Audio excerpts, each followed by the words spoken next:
દીકરી તો જતી રહી, પણ એની સજા જોઈએ એટલે જોઈએ જ.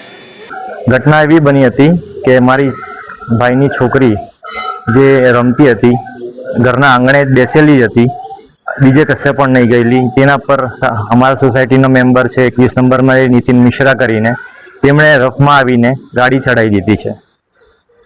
અને ગાડી ચડાવ્યા પછી ગાડી એની પર ચડી હતી, પાછી એને કાઢવાની જગ્યાએ પાછી રિવર્સ મારીને પાછી એની પર પાછી ખેંચી હતી.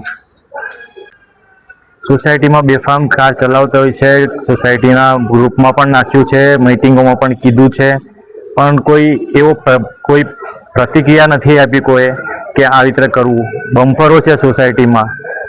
બાળકીનું નામ સ્નેહા છે, વિલાસ આરગીદી, એની ઉંમર 4 વર્ષ છે.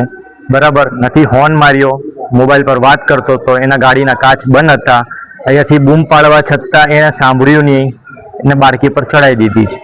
અમારી માંગ એમ છે કે એમને સજા મળે. સજા એવી જ રહે કે કાનૂન જે વસ્તુ છે તે આ ગેરકાયદે અકસ્માત કરીને ચલાવે છે, પણ આ અકસ્માત નથી, એક રીતેનું મર્ડર જ છે.